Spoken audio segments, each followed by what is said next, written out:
मैं जवान हो चुकी थी। घर में मेरा भतीजा और उसकी मां मौजूद थे। मेरे भतीजे का अलग कमरा था।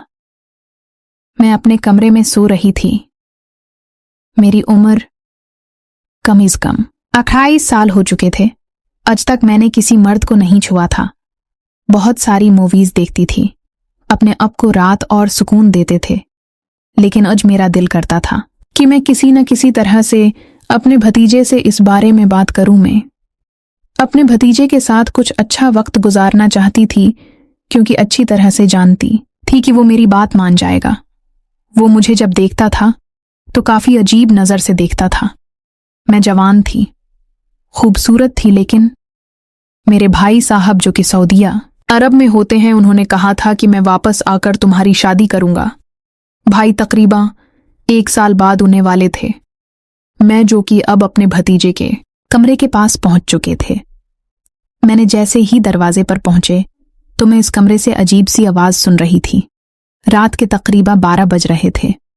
इसकी मां तो अच्छी तरह सूझ चुकी थी।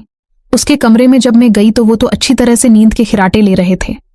यहां पर मैंने देखा तो वसीम अभी तक जाग रहा था। मैंने वसीम की खिड़की से देखा तो क्या देखती हूं कि वसीम इस वक्त फिल्म देख रहा है, और वो कोई आम सी फिल्म नहीं थी।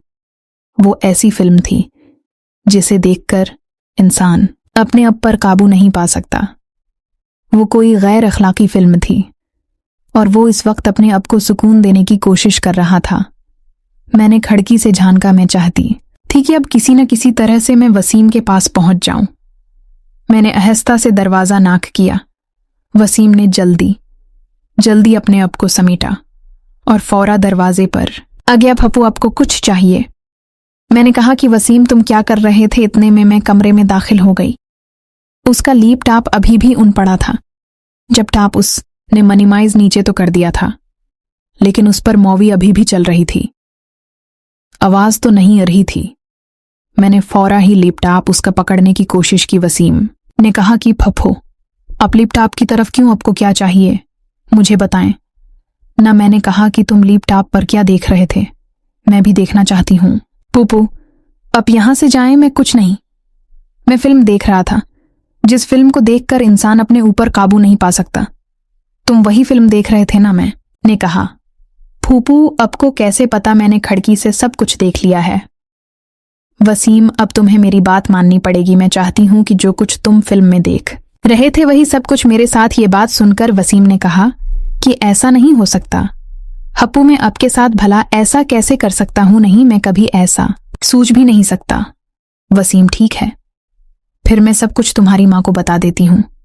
अभी उसे जगह कर लाती हूं और उसे तुम्हारे कारनामे बताती हूं कि आखिर तुम ये सब कुछ करते हो। वसीम इसी वक्त दोनों हाथ बांधकर खड़ा हो गया और कहने लगा कि पुप्पू, अब मम्मा को इस बारे में कुछ नहीं बताएंगी।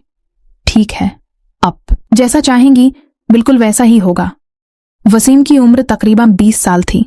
वसीम ने कहा कि पप्पू, अब क्या सच में यही चाहती हैं? मैंने कहा, हाँ, क्योंकि तुम अच्छी तरह से जानते हो कि तुम्हारे बाबा अभी तक मेरी शादी नहीं करना चाहते। मेरे पास और कोई चारा नहीं। मैं जवान हूं, खूबसूरत हूं। मैं भी तुम्हारी तरफ फिल्म्स देखती हूं, लेकिन अपने आप को राहत और सुकून देते देते थक चुके हूं। आज मैं उसे मकसद के लिए तुम्हारे पास आई हूं। इसके बाद वसीम ने लैपटॉप पर वो फिल्म दोबारा देखनी शुरू की, क्योंकि उसको देखने से उसमें करंट आता था। उसके बाद उसने मेरी तरफ देखा। मैं अभी फिल्म देखने लगी। अब जैसे जैसे फिल्म में वो देख रहा था, इसी तरह से वो खेलना शुरू हो गया।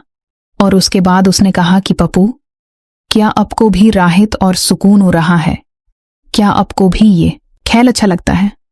मैंने कहा कि भतीजा, ये मेरे पहला एक्सपीरियंस है, लेकिन मुझे ऐसा क्यों लगता है कि जैसे हम एक दूसरे के लिए बने हैं। उसके बाद हम दोनों ने काफी हंसी वादियों में गुम हो गए। हमें अब इस बात का एहसास ही नहीं था कि हमारा रिश्ता क्या है। हम बस मोहब्बत की जबान समझ रहे थे, बस एक दूसरे से प्यार और मोहब्बत से बात कर रहे थे। मोहब्बत से खेल अपना मुकम्मल कर चुके थे, क्योंकि आज की रात मेरी जिंदगी की हुसीन रात थी। मैंने अपने भतीजे को कहा कि तुम वाकई ही बहुत अच्छे हो। तुम तो बहुत जवान और खूबसूरत हो। मुझे इतनी उम्मीद नहीं थी कि तुम इतनी देर खेल पाओगे, लेकिन जिस तरह तुम खेल चुके हो, मुझे अब उस बात पर यकीन हो चुका है। तुम्हारी शादी जिससे भी होगी वो बहुत ही ज्यादा खुश नसीब होगी। तुम उसके साथ अच्छा खेल पाओगे। काफी दिन तक हमारी जिंदगी में ये खुशगवार रातें रही। मैं कभी सोच भी नहीं सकती थी कि एक रात ऐसी भी आएगी जब मैं अपने भतीजे के साथ उसके कमरे में मौजूद होंगी तो उसकी मां जाग जाएगी।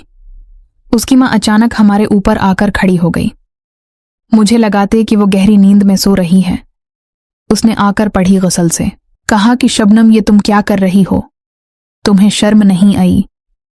तुम अच्छी तरह से जानती हो कि तुम्हारा उससे क्या ताल्लुक है।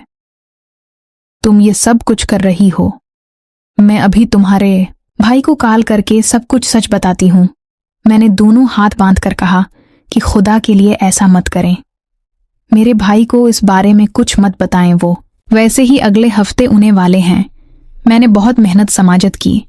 उसके बाद मैंने कहा कि मैं अपने भतीजे के साथ कभी भी ऐसा कोई ताल्लुक नहीं बनाऊंगी। एक हफ्ते बाद मेरा भाई आ गया और उसने मेरा रिश्ता कर दिया। मेरी शादी हो गई और मैं अपने घर की हो गई। उसके बाद मैंने अपने भतीजे के साथ कभी भी ऐसा कोई ताल्लुक नहीं बनाया, बल्कि इस काम से मैंने तौबा की और कभी भी फिर उसका बारे में किसी कसम की कोई बात भी अपने भतीजे से नहीं करना चाहती थी। ये थी मेरी कहानी। उम्मीद है ये कहानी आपको पसंद आई होगी।